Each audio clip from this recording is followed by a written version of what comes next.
தானாவே ஃபேன் ஓடும். தானா ஓடும் ஃபேனு. நானே தங்கச்சி தானா போடும். சுவிட்ச் தானாவே போடும். ஆமா, நாங்க எப்படி பாத்ரூம்ல போய் குளிக்கிறோமோ அது பாத்ரூம்ல குளிக்கும். நாங்க எப்படி கிச்சன்ல போய் சாப்பாடு செய்யறோமோ அது மாதிரி சாப்பாடு செய்யும். செல்லு வச்சுக்கிட்டு இந்த செல்லை வச்சுக்கிட்டு ஏதோ கதை பார்த்து நிற்கிறேன். நான் 11:30 மணிக்கு மேல தூக்கம் வரல சொல்லிட்டு. ஆனா என் கூட தான் ஒண்ணு பாக்குது. செல்லு பார்த்துட்டு செல்லு என் கூட பாக்குது. முகம் கூடவே வாழ்ந்துருமா? கூடவே தான் வாழுது. நிறைய பேர் சாப்பிட்றாங்க, நல்லபடியாக சாப்பிட்றாங்க. பாதி பேர் எல்லாம் எப்படி அல்பாயுசம் சாப்பிட்றாங்க, பாதி பேர் ஆக்ஷன் சாப்பிட்றாங்க. நல்லபடியாக வாழ்ந்து பாவம் இல்லாத வாழ்ந்து போகிறவங்க தான் சொர்க்கத்துக்கு போவாங்க. ஆனால் இப்படிப்பட்டவங்கலாம் போவாங்களா எனக்கு அது சரியா தெரியல. அதனால அது கூட அலையிறதுக்கு வாய்ப்பு இருக்குது இல்லை. அப்படி அலையிறது தானே இப்போ நான் என் வீட்டு கூட வருது, என் கூட வருது, கூட வந்து என் கூடயே வருது. நான் இங்கே எரிப்பேன். எரிச்சு முடிச்ச உடனே எங்கள் கையெல்லாம் நல்லா கழுவி தான் போவேன். ஆனால் அது என் கூட வரும், எனக்கு முன்னாடி போகும். கூட வருதுன்னா எப்படி இருக்கும்க்கா? எப்படின்னா என்ன உரசிக்கிட்டு போவோம். என்ன உரசிக்கிட்டு போவோம். உணர்வு தெரியுமா? நல்லா தெரியும் எனக்கு. எங்க வீட்டுக்கு போவோம். முன்னாடி எங்க வீட்டுக்கு போவோம். நாங்க எப்படி பாத்ரூம்ல போய் குளிக்கிறோமோ அது மாதிரி பாத்ரூம்ல குளிக்கும். நாங்க எப்படி கிச்சன்ல போய் சாப்பாடு செய்யறோமோ அது மாதிரி சாப்பாடு செய்யும். என்னங்கா சொல்றீங்க? கேட்டு பாருங்களேன். கூடவே வாழ்ந்துருமா? கூடவே தான் வாழுது.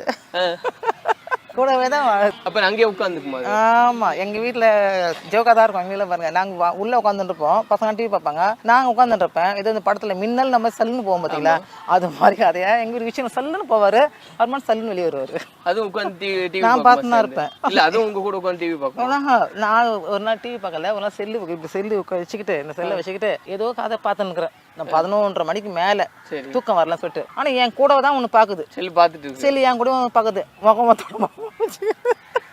பயமா இருக்காது அங்க? நீங்க விளையாட சொல்லுவீங்க. ஆமா, யோசிச்சு பாருங்க. இப்ப நான் போறேன், நான் ஏதாவது ஒண்ணு செல்போன்ல பாத்துருக்கேன், பக்கத்துல யாராவது பார்த்து எனக்கு எப்படி இருக்கும்? ஆமா, நான் என் பசங்கிட்ட சொல்லுவேன். அந்த டைம் வந்து என் பசங்க சொல்றேன், எங்கிட்ட வராதீங்க, போயிடுங்க சொல்லுவேன். இல்லைன்னா ப்ரேயர் பண்ணி உடனே அந்த ப்ரேயர் பண்ண தண்ணி தெளிச்சு வெளியே அனுப்பிடுவேன். நடுராத்திரி நடந்த கதை இது. இப்படி பார்த்துட்டு இருக்கேன். ஆனா அது ஆம்பளை. நான் எனக்கு என்னமெல்லாம் சிந்தனை யூடியூப்ல இருக்குது. ஏன்னா பக்கத்துல முகத்தோட முகமும் வச்சு அதையே பாத்துங்க, அதுவும் பாத்துங்குது. அதுவே எப்படி அதை விட்டுட்டேன். இப்போ என் சிந்தனை இப்படி போயிட்டு என் பக்கத்துல எது இருக்குது அப்படின்னு திரும்பின்னு பார்த்தா உடம்பெல்லாம் ஒரு மாதிரி இருந்துச்சு. அப்புறமா என் பசங்க கிட்ட சொன்னேன், இல்லைம்மா இந்த மாதிரி ஏதோ இருக்கு, நீங்க பாப்பா கை குழந்தைக்குது, எதனா பண்ற போது நீங்க உள்ள போயிடுங்க அப்படின்னு அவங்க உள்ள போயிட்டாங்க. அதுக்கப்புறம் நான் ப்ரேயர் பண்ணி அதை வெளியே கொண்டு வாசல் தேத்திட்டு அதுக்கப்புறம் நம்ம வீட்டுல வந்து படுத்தேன். இப்போ நடக்குது. நீங்க ஏதாவது அமானுஷ்யமா பார்த்தது உண்டா? நான் பார்த்துருக்கேன். நான் அப்பா வேலை செஞ்சாரு, நான் அப்பத்துல இருந்தே நான் பார்த்துருக்கேன். நான் என்ன பார்த்துருக்கீங்க? எப்படின்னா, நான் ஸ்கூல் போயிட்டு வருவேன். வரும்போது நான் வந்து காட்டு பக்கமா தான் போவேன். வீடு பின்னாடி ஃபுல்லா காடு தான். அங்க போகும்போது கூடவே வரா மாதிரியே இருக்கும், நம்மளை கட்டி பிடிக்கிற மாதிரி இருக்கும். அந்த மாதிரிலாம் இருக்கும். அம்மாட்ட சொல்லுவேன், அவங்க ஜெபம் பண்ணுவாங்க. அம்மா ஒரு மாதிரி ரத்தமா ஊத்தி ஒரு டைம் பார்த்தேன். அப்படியே என் கண் எதிர நான் பார்த்தேன், ரத்தமா ஊத்துது. அப்படியே அந்த டைல்ஸ் ஃபுல்லா ரத்தம். அப்படியே என் அக்கா இருக்கா பக்கத்துல, அவட்ட நான் எழுப்பி சொல்றேன், இந்த மாதிரி ரத்தமா ஊத்துதுடி சொல்லிட்டு ஒரு செகண்ட்ல கனவு பார்த்தா ஆளை காணோம்.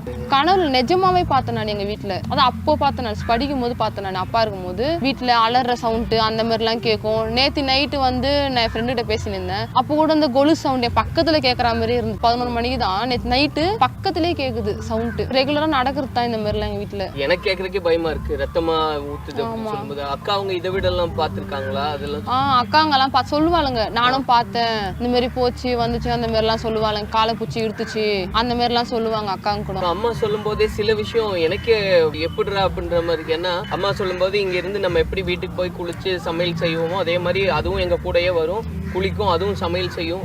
ஆமா, அதெல்லாம் நீங்களும் பாத்துருக்கீங்க? நாங்க சவுண்ட் தான், ஒரு சவுண்ட் எங்களுக்கு கேட்கணும், டிஃபரெண்டா இருக்கும் சவுண்ட். வெளியே போனா கேட்காது, வீட்டு உள்ள வந்தா கேட்கும். தானாவே ஃபேன் ஓடும். நானே தங்கச்சி தானா போடும். சுவிட்ச் தானாவே போடும். ஆமா, நீங்க பாத்துருக்கீங்களா? அது ஆன் ஆகுறதே பாத்துருக்கீங்களா? பாத்துருக்கோம். அதுவே போடும், அதுவே ஆஃப் ஆகும். இல்லையா, எனக்கு இது கேட்கறதுக்கு பயமா இருக்கு, சிரிப்பா இருக்கு. ஏன்னா பேக் ஃபேன் வேணுமான்ற மாதிரி.